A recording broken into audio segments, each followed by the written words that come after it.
Hey, welcome back to another episode of Rooted. I'm your host, Jade Williams, and I'm so glad you're here with me. If this is your first time joining, welcome to the space where we're doing the work to be grounded, to be anchored, and to grow deeper in God's purpose. And for all of my returning listeners, hey y'all. Thank y'all for coming back and rocking with me. It is something that I do not take lightly. I know that you could be anywhere else, and the fact that you choose to be here, I am just humbled, I'm honored, and I'm grateful. And one thing that I want to say, I hope that when you all are listening to this, you're not just taking the information and keeping it for yourselves. Be sure to share it out with a friend, a family member, share it with your community. You don't know what someone may need, and there may be something here that you found valuable that they may also find value in too as well. So be sure to do that. I cannot believe that we are at week 5, that we are now 5 episodes in. It doesn't feel like it's been 5 weeks. It actually feels like it's been a little bit longer than that. So I am still excited about what God is going to do in us and through us. So today we are just taking it up another notch and we are talking about accountability. It is a word that we hear all the time. You need to hold so and so accountable. Hold your partner accountable. Hold your children accountable. Hold your parents accountable. Hold the people that are in higher positions. Hold your pastor accountable. They need to be held accountable for what they have done. But how often do we hear people say, how often have we even heard ourselves say, I need to hold myself accountable? If we're being honest, we don't hear it all the time. And we don't say it all the time. And self accountability is probably one of the hardest things to do because it forces us to stop pointing the fingers and actually take a look at ourselves. And that can be uncomfortable.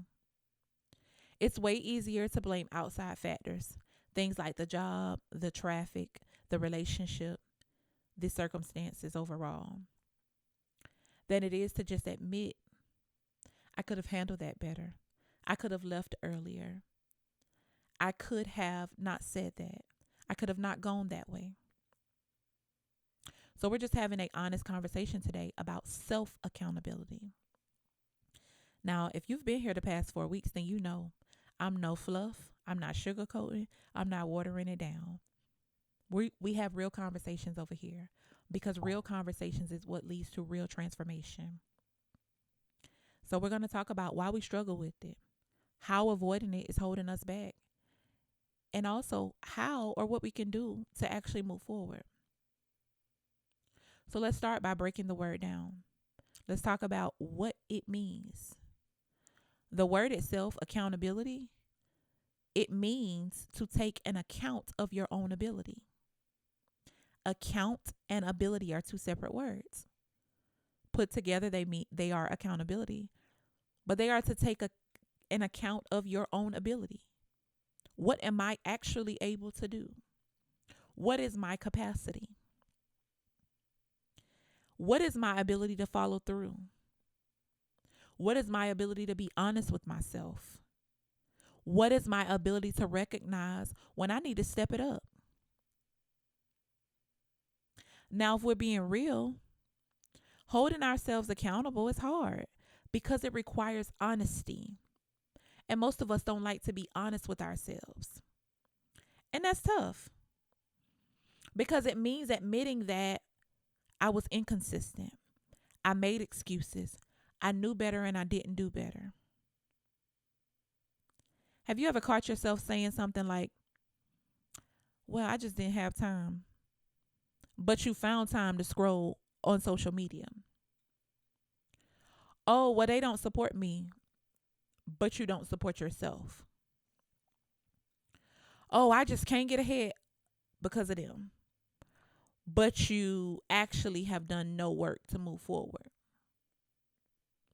I know, I I know it hurts, right? But it's eye opening because self accountability is not about beating yourself up, but it's about checking yourself in a way that leads to growth instead of guilt. It's not about saying, oh, I'm the problem. Don't, you know, since I'm just the problem. No, but ask yourself, what can I change? Where can I become better?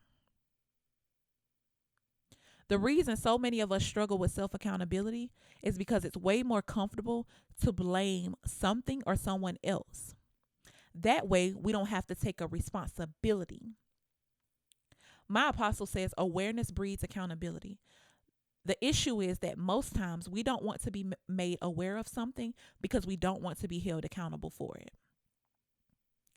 It's kind of like when you're hitting the snooze button on your alarm. And I don't know if y'all snooze people, but I'm a snooze person. So I hit snooze and then I hit snooze. And then now I've snoozed too long and I've woke up late. So now I'm rushing. And now I'm blaming traffic for my reason for being late. But deep down, traffic had nothing to do with it. The problem was not the traffic. The problem was the fact that I hit snooze 5 times. Okay, so maybe you're not a snoozer. What about you goal setters? You set a goal. Maybe that goal was to save money. Or maybe you wanted to eat healthier, go to the gym more. But you didn't follow through. There was an excuse. Oh, well, I'm gonna go to the but I'm just too busy. Well, I don't have the support. Well, right now it just ain't the right time. Accountability requires us to get real about our habits and our decisions. And that can feel like I'm just exposing myself. Vulnerability. We don't like the feeling of vulnerability. It's not fun to admit that the reason you're stuck in the same place isn't because of the things around you, but it's because you haven't made the necessary changes yet. And don't get me wrong, there are definitely things in life that are out of our control. So because I know somebody right now is like, but some stuff, there are some things in life that are out of our control. But what is in our control is how we respond, it's how we show up, and whether or not we decide to do better. So, what happens when we don't hold ourselves accountable? Because again, we're talking about holding ourselves accountable. We are not talking about other people. Well, first of all, we stay stuck. There's no real progress happening when we refuse to take ownership of our choices. Think about it. If every time something goes wrong, it's always someone else's fault, when do you ever grow? Secondly, it affects our relationships when we don't hold ourselves accountable. If people around you notice that you never take accountability for your actions, you never take responsibility for what you have done, they'll start to lose trust for you. Why? Because nobody wants to be around somebody who always plays the victim or makes excuses. And lastly, but certainly not least, it messes with your confidence. When you constantly break promises to yourself, you start to believe that you can't follow through on anything. And that keeps people from chasing their goals, from starting their businesses, and from making those big moves in life. It keeps you from doing the things that God has called you to do.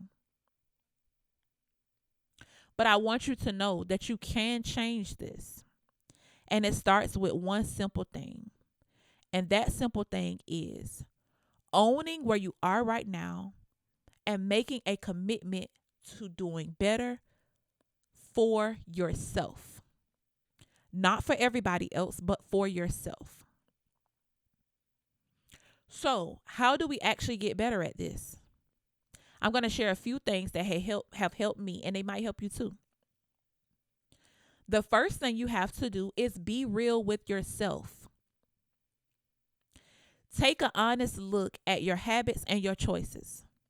No blaming, no excuses. Just a real assessment of where you're at and what you need to work on. Once you've done that assessment, the next thing you do is set clear but doable goals. Don't set outlandish goals. Stop setting yourself up for failure with unrealistic expectations. We talk about unrealistic expectations that we have on others, but we also have unrealistic expectations on ourselves. Instead of just saying, I need to get my life together, because getting your life together is a whole thing. How can you break down the need to get your life together? You start saying, I'm going to wake up 30 minutes earlier every day this week. Start with the small wins, because then those lead to the big changes. The next thing that you need to do is then have an accountability system. Sometimes having the help, because now you're holding yourself accountable. It's okay to have somebody else come in and hold you accountable. I have a friend and we laugh about it all the time. The level of accountability that she gives, I was not expecting it. I had asked God for accountability. Well, if I can just, have somebody to just call, and we just get on calls and we're holding each other accountable, or she's, just somebody to check in, then I will get the thing done. And she started calling, and she would call every week, same time, same day. And some days I was like, yeah, not today, because I have not even done the thing. And I'm not, but then it forces me to go back to myself. Remember, I said, hey, not today, because I have not done the thing. Not because because it was traffic and I couldn't get it done, or whatever the case may be. So this could be a friend for you. It was a friend for me. You may also journal. You may have something that's a progress checker. Setting alarms and reminders are really good. I use my Google Calendar now more often, and I set alarms for certain things. I set time blocks, because if I'm honest, I will get so focused on one thing that I won't move on to something else. The next thing that you need to do is own your mistakes, but don't dwell on them. Well, what do you mean? Well, one, messing up is normal. I was sharing something with someone, and I said, you know, sometimes we're hard on ourselves, because I feel like I was supposed to go right, but I went left. The beautiful thing about God is, if you had not taken the first step and you had not went right when you felt like you were going left, because it wasn't intentional, right? Then he was able to guide you. That's where God is able to do the work. So messing up is normal. It doesn't justify it, but it says that you're a person, right? So the key is to acknowledge it, learn from it, and keep it moving. Do not get stuck in the realization that I messed up, because if you get stuck, you are not going to go anywhere forward from there. Do not let one mistake make you throw in the towel completely. We all have days. And my apostle would say, honor your emotions, but arrest your actions. Honor the fact that hey, I don't feel well. I messed up. Honor that. But your action will be thrown in the towel. So don't honor your emotion, but arrest your actions. Do not act. Do not throw the towel in. Just honor the fact that you feel honor the fact that you feel a particular way. And then finally, you need to celebrate your wins. One of the most honest things I had to do was say, I was given a position, and there were talks about some other things that were gonna come from that. The first thing that I said was, I don't qualify. I'm not qualified for that. Well, why is it that you feel that you're not qualified for it? And I said, because I haven't been working there long enough. I haven't been doing this long enough. I haven't been long enough. And what a friend told me was, but what you don't realize is that you have been doing this thing for a very long time. You just have not been doing it there. So sometimes we're so conditioned to believe that I don't deserve it because I've not put in a lot of work. But you have put in years. You've gone to school. You've done trainings. You've done coaching. You've done mentorship. So self-accountability isn't just about correcting yourself when you mess up. It's also about acknowledging that you did what you said you were going to do. Give yourself credit for when you follow through. Celebrate the small wins. You may have been a person who have been dealing with depression, anxiety. Let's celebrate the fact that today I got out of the bed. Those are small wins. Celebrate the fact that today I didn't cry when I woke up. Celebrate the fact that today I didn't, I opened my blinds. Celebrate the fact that today I cook food. Celebrate those things. Those are small wins. And when you celebrate them, you begin to have a new appreciation. So let's talk about why self accountability is even worth it. Because when you start holding yourself accountable, everything begins to change. You will trust yourself more. When you know you're going to do something, you actually believe that you will. Your relationships will improve because people will start to see you as a reliable, honest person. You'll start moving forward in life instead of feeling stuck because you realize I am my own bottleneck. I am my own roadblock. I am an able-bodied individual. I still have breath in my body. I have movement of my limbs. My mouth works. My eyes, I can see, I can hear. But I'm the one that's in my way. Growth is not about being perfect. It's about being intentional.